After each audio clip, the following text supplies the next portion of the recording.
Hello learners, welcome to management classes with Pallavi.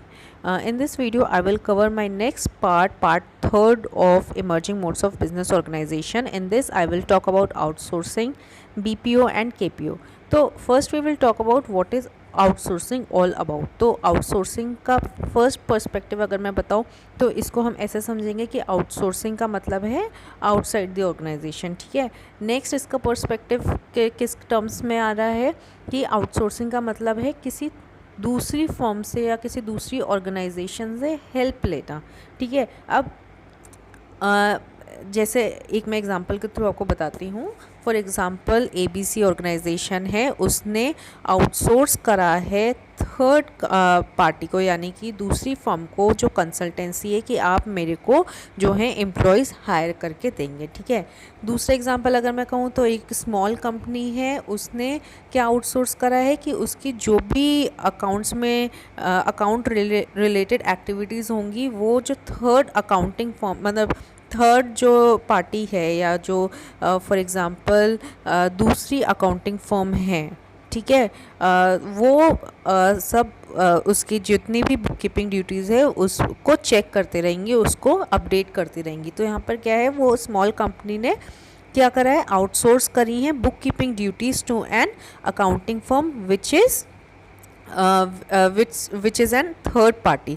ठीक है, तो इसी तरीके से अगर हम मैन्युफैक्चरिंग की बात करें, फॉर एग्जांपल ABC कंपनी है, ठीक है, अब वो कार की मैन्युफैक्चरिंग करती है, तो उसने क्या करा, वो जो उसने क्या आउटसोर्स कर रहे, फॉर एग्जांपल टायर्स जो उसकी कार में लगेंगे, ठीक है, वो आउटसोर्स कर रही है फ्रॉम दी थर्ड पार्टी। ठीक है, इसी तरीके से अगर आप के कोई टेक्निकल ऑर्गेनाइजेशन है, आप कुछ टेक्नोलॉजी से रिलेटेड अगर आप क्रिएट कर रहे हो, फॉर एग्जांपल सेल फ़ोन या रिस्ट वॉच, तो उसके जो कंपोनेंट्स हैं, वो पार्ट्स हैं, वो आप आउटसोर्स कर रहे हो फ्रॉम दी थर्ड पार्टी। ठीक है, अब इन एग्जाम्पल्स के थ्रू हमने क्या देखा है कि हम खुद वो चीज़ें क्रिएट नहीं कर रहे हैं, मैन्युफैक्चर नहीं कर रहे हैं, बल्कि हम हेल्प ले रहे हैं किसी थर्ड पार्टी की और वो हमें वो फैसिलिटीज़ प्रोवाइड कर रहे हैं। जैसे ह्यूमन रिसोर्स है तो हम हायरिंग नहीं कर रहे हैं, हमें थर्ड पार्टी हायर करके दे रही है। ठीक है, अगर जो कंपोनेंट्स जो पार्ट्स लगने हैं टेक्निकल हमारे प्रोडक्ट में, तो वो हम खुद मैन्युफैक्चर नहीं कर रहे हैं, हम आउटसोर्स कर रहे हैं बाहर से। ठीक है, फ्रॉम द थर्ड पार्टी। इसी तरीके से जो हमारे अकाउंटिंग रिकॉर्ड्स हैं वो हम नहीं अपडेट कर रहे हैं, वो कौन अपडेट कर रहे हैं, वो अकाउंटिंग फर्म जो हमारी थर्ड पार्टी है वो अपडेट कर रही है। अब ऐसा क्यों कर रहे हैं हम लोग, तो मे बी ये हो सकता है कि हम उस चीज़ में स्पेशलाइज नहीं है, या मे बी हमारे पास इतना फिनेंस नहीं है कि हम वो चीज़ कर पाएँ या अडॉप्ट कर पाएँ, for example manufacturing factory setup कर पाएँ। ठीक है, या फिर हम अपने जो हमारा जो स्टाफ है वो इतना एक्सपर्ट नहीं है। ठीक है, या फिर हम इसलिए भी चीज़ें आउटसोर्स करते ताकि जो हमारा मेन डोमेन है, ठीक है, हम उस पर ज़्यादा फोकस कर सकें। ठीक है, तो ये है आउटसोर्सिंग, मतलब कि हम कुछ सर्विसेज जो हैं वो बाहर से आउटसोर्स कर रहे हैं किसी ना किसी वजह से। ठीक है, तो अब अगर हम इसके फीचर्स या करेक्टरिस्टिक्स की बात करें तो पहला आ जाता है कॉन्ट्रैक्टिंग आउट। ये कॉन्ट्रैक्ट होता है, मतलब जब भी हम आउटसोर्स करते हैं तो हम अपनी थर्ड पार्टी से कॉन्ट्रैक्ट में आकर जो चीज़ें हैं, जो सर्विसेज या गुड्स हैं, वो हम आउटसोर्स करते हैं। नेक्स्ट है usually the non essential activities are outsource. तो इसमें लिखा है यूजुअली, मतलब हर समय 100% ये केस नहीं होता है, लेकिन यूजुअली ये होता है कि कौन सी सर्विसेज आउटसोर्स करी जाती हैं, नॉन एसेंशियल करी जाती हैं। क्यों, ताकि जो एसेंशियल सर्विसेज हैं या जो कोर डोमेन है, मेन फोकस है, हम उस पर ज़्यादा प्रेशर डाल सकें, उस पर ज़्यादा हम फोकस कर सकें। ठीक है, और थर्ड इसका फीचर या करेक्टरिस्टिक कहा जाता है एक्टिविटीज़ में be outsource to the third party. मतलब जो थर्ड पार्टीज़ होती हैं या जो दूसरी फर्म्स होती हैं जो उस चीज़ में स्पेशलाइज्ड होती हैं, हम उनके साथ कॉन्ट्रैक्ट में आते हैं और उनको आउटसोर्स करने के लिए बोलते हैं। ठीक है, अब नेक्स्ट स्लाइड पर मूव ऑन करेंगे, लेकिन उस पर मूव ऑन करने से पहले अगर अभी तक से आपने मेरा चैनल सब्सक्राइब नहीं किया तो नीचे जो रेड कलर से सब्सक्राइब लिखा है उस पर क्लिक कर दीजिए, बेल आइकन को प्रेस कर दीजिए, ताकि मेरे चैनल से रिलेटेड लेटेस्ट नोटिफिकेशंस आपको मिलती रहे टाइमली। अब हम बात करेंगे needs and benefits of outsourcing. तो फर्स्ट बेनिफिट या नीड या एडवांटेज आ जाता है कॉस्ट सेविंग।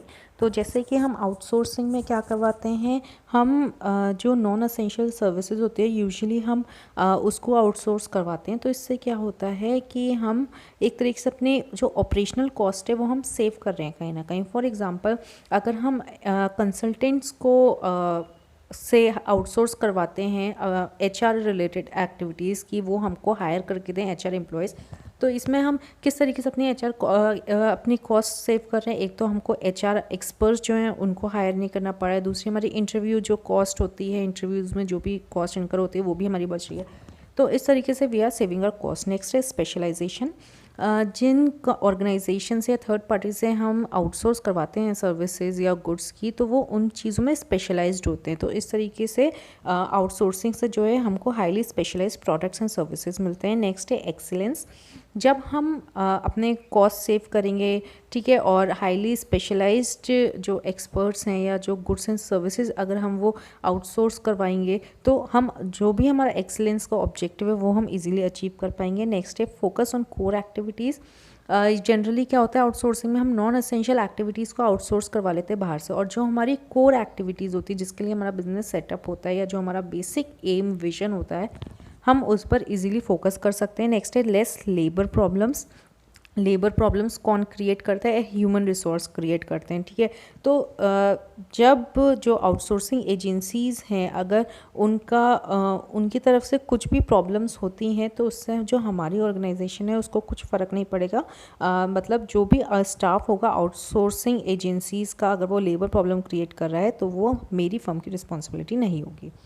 नेक्स्ट है enhance economic growth and development. कैसे, जब हम आउटसोर्स करवाएंगे तो ऑब्वियस सी बात है आउटसोर्स करवाने के लिए वी नीड एम्प्लॉयज़, और एम्प्लॉयज़ वहाँ पर एम्प्लॉयज़ क्या होंगे वहाँ पर उस ऑर्गेनाइजेशन में हायर किए जाएंगे, है ना, ताकि वो हमको आउटसोर्स सर्विसेज या गुड्स की आउटसोर्सिंग वो हमें प्रोवाइड करवा सके। तो इस तरीके से क्या है, ये एम्प्लॉयमेंट जनरेशन हो रहा है एक तरीके से। जब एम्प्लॉयमेंट जनरेशन होगा तो क्या होगा, लोगों का स्टैंडर्ड ऑफ लिविंग बढ़ेगा, इकोनॉमिक ग्रोथ एंड डेवलपमेंट होगी। नेक्स्ट है आपका स्मूथ ऑपरेशंस।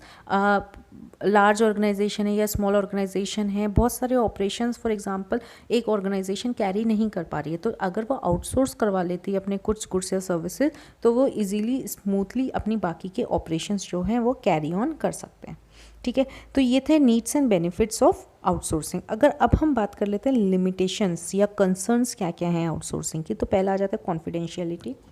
मतलब जो थर्ड पार्टी होती है उसके साथ हमको कॉन्ट्रैक्ट में आना पड़ता है, उसके साथ हमको अच्छा बिहेवियर भी करना पड़ता है, अपने कुछ अपनी कुछ ऑर्गेनाइजेशन की डिटेल्स भी उसके साथ शेयर करनी पड़ती हैं, ट्रांसपेरेंट रहना पड़ता है। तो इससे क्या हो जाता है कि कभी कभी वो जो थर्ड फॉर्म होती है वो मे बी फ्रॉड हो या वो हमारी इन्फॉर्मेशन लीक कर दे हमारे कॉम्पिटिटर्स को। नेक्स्ट है क्वालिटी कंसर्न।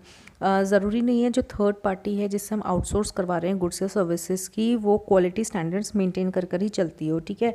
तो इस वजह से क्या है कभी कभी क्वालिटी इश्यूज़ भी आ जाते हैं। नेक्स्ट है resentment in the home country. Resentment in the home country से मतलब है अगर कुछ होम कंट्री में डिस्टर्बेंस चल रहा हो, वहाँ की गवर्नमेंट पॉलिसीज़ नहीं सपोर्ट कर रही हो, वहाँ पर जो कंट्री है वो अनएम्प्लॉयमेंट फेस कर रही है, तो उससे क्या है जो फर्म है जो आउटसोर्स करवा रही है अपनी कंपनी के लिए गुड्स एंड सर्विसेज को, तो उसको प्रॉब्लम फेस करनी पड़ सकती है। नेक्स्ट है एथिकल फॉलआउट्स। इसका मतलब ये है कि कभी कभी कुछ ऑर्गेनाइजेशंस जो डेवलप्ड कंट्रीज़ की होती हैं या जो स्ट्रॉन्ग होती हैं, जो लार्ज होती हैं, वो जो वीक ऑर्गेनाइजेशंस होती हैं या वो ऑर्गेनाइजेशंस जो डेवलपिंग इकोनॉमी से रिलेटेड होती हैं उनका अनड्यू एडवांटेज लेती हैं, उनके साथ चीट करती हैं, उनके साथ फ्रॉड करती हैं, ठीक है। तो वो क्या करती हैं, कहीं ना कहीं अनएथिकल प्रैक्टिसेस को अडॉप्ट करती हैं। एथिक्स का मतलब क्या होता है, what is wrong and what is right. तो ऑर्गेनाइजेशंस को ये पता होने के बाद भी कि वो लोग गलत कर रहे हैं, उसके बाद भी वो जो कंपनी उनके साथ आउटसोर्स कर रही है या जो कॉन्ट्रैक्ट में आई है उनके साथ चीट करते हैं और फ्रॉड करते हैं, मतलब वो एथिकल कोड ऑफ कंडक्ट को फॉलो नहीं करते हैं। Our next subpart comes is BPO and KPO. BPO means business process outsourcing and KPO is knowledge process outsourcing. These both are the services या are the types of outsourcing, ठीक है। इसमें से most popular जो है वो BPO है आपका, और आप ये कह सकते हैं कि जो KPO है वो एक सबसेट है BPO का। बीपीओ जैसे कि मैंने क्या बताया, बिजनेस प्रोसेस आउटसोर्सिंग, ठीक है। अब बिजनेस प्रोसेस आउटसोर्सिंग में हम क्या करते हैं कि हम जो हमारे बिजनेस के नॉन असेंशियल या नॉन प्राइमरी बिजनेस एक्टिविटीज़ होती हैं वो हम थर्ड पार्टी को आउटसोर्स कर देते हैं। वो हम क्यों आउटसोर्स करते हैं, मे बी हम उस चीज़ में स्पेशलाइज नहीं है, या मे बी जिस कंपनी को हम आउटसोर्स कर रहे हैं वो वाले टास्क हमसे ज़्यादा बेटर हैंडल कर सके और हम अपने कोर फंक्शंस पर ज़्यादा ध्यान दे सकें to make our operations more efficient and effective, ठीक है। अब जो बीपीओ है, बिजनेस प्रोसेस आउटसोर्सिंग, ये दो तरीके के होते हैं, एक तो फ्रंट ऑफिस और एक बैक ऑफिस, ठीक है। बैक ऑफिस आउटसोर्सिंग में आपके क्या क्या आ जाते हैं, या कौन कौन से ऐसे बीपीओ हैं जो बैक ऑफिस आउटसोर्स, कौन कौन से ऐसे बीपीओ एक्टिविटीज़ हैं जो बैक ऑफिस आउटसोर्स से डील करती है, जैसे कि आपके पेरोल आ गई, बिलिंग आ गई, ठीक है। मतलब इन हाउस एक्टिविटीज़ जो होती हैं या इन हाउस जिन एक्टिविटीज़ की नीड होती है। और दूसरा आ जाता है आपका फ्रंट ऑफिस बीपीओ। इसमें हम किस चीज़ की आउटसोर्सिंग करते हैं, बेसिकली कस्टमर सर्विस की, जैसे मार्केटिंग हो गई या टेक्निकल सपोर्ट हो गई, टेली मार्केटिंग हो गई इसमें आपकी, ठीक है।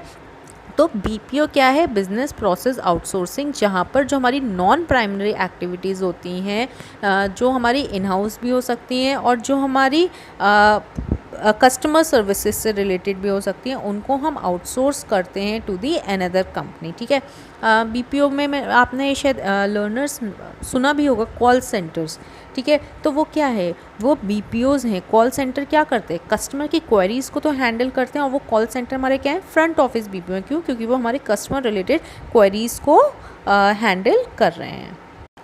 नेक्स्ट हमारा आ जाता है KPO, that is knowledge process outsourcing, ठीक है। तो आप समझ रहे होगे वर्ड नॉलेज। अब नॉलेज हमें किस चीज़ में चाहिए होती है, हमको रिसर्च में चाहिए होती है, हमको डिसीजंस मेकिंग में लेनी होती हैं, ठीक है, हमको प्रोडक्ट की मैन्युफैक्चरिंग में चाहिए होती है, ठीक है। तो उन सब चीज़ों से रिलेटेड जो हमारी एक्टिविटीज़ होती है, अगर हम उनको आउटसोर्स करवाते हैं थर्ड ऑर्गेनाइजेशन से, तो वो हमारी क्या आ जाती है, नॉलेज प्रोसेस आउटसोर्सिंग। इसमें बेसिकली आपका क्या क्या आ जाता है, एडवांस रिसर्च आ जाती है। आपको अपने प्रोडक्ट की या सर्विस की रिसर्च करवानी है तो वो आप उसमें आप क्या करवाते हो, केपीओ करवाते हो, नॉलेज प्रोसेस आउटसोर्सिंग करवाते हो। ये बेसिकली कौन सी ऑर्गेनाइजेशंस यूज़ करती हैं, जो आर&डी से रिलेटेड होती हैं, या जो फार्मास्यूटिकल से रिलेटेड होती हैं, या जो पेटेंट में अपने आप को डील करती हैं, ठीक है, पेटेंट राइट्स में। तो वो वाली ऑर्गेनाइजेशंस केपीओ का बहुत ज़्यादा यूज़ लेती हैं। प्लस जो केपीओ है उसके थ्रू जो कस्टमर को हाई क्वालिटी सर्विसेज प्रोवाइड होती हैं, और केपीओ के थ्रू ही जो कस्टमर्स हैं उनको कस्टमाइज सॉल्यूशंस मिल जाते हैं,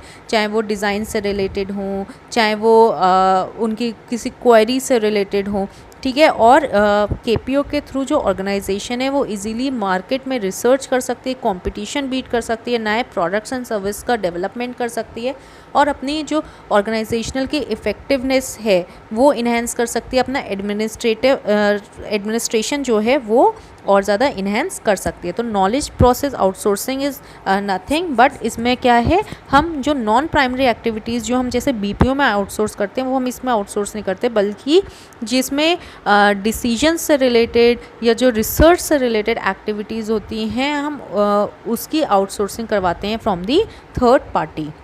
अब बात करते हैं कि डिफरेंस क्या है among BPO and KPO. Difference हमारा जाता है डोमेन ऑन एक्टिविटीज़। तो केपीओ जो नॉलेज और इन्फॉर्मेशन ओरिएंटेड होती हैं, जो हमको डिसीजन मेकिंग में या फिर कंपटीशन बीट करने में या फिर प्रोडक्ट्स एंड सर्विसेज को और नई डिज़ाइन में लेकर आने में, कस्टमर्स को कस्टमाइज सर्विस प्रोवाइड करने में हेल्प करती है। और बीपीओ जो होती है वो प्रोसेस ओरिएंटेशन होती है, जिसमें अगर हम कस्टमर का ही लेकर चलते हैं फ्रंट ऑफिस बीपीओ में, उसमें कस्टमर की जो भी कंप्लेन होती है, प्रॉब्लम होती है, उसको इनपुट के फॉर्म में लिया जाता है, उसका सॉल्यूशन दिया जाता है, इन प्रोसेस करके उसका सॉल्यूशन दिया जाता है in the form of output. Next अगर हम बात करते हैं पॉइंट की पर्सनल रिक्वायर्ड, तो केपीओ में highly qualified and skilled experts की रिक्वायरमेंट होती है, और बीपीओ में सेमी स्किल्ड लोग भी चल जाते हैं।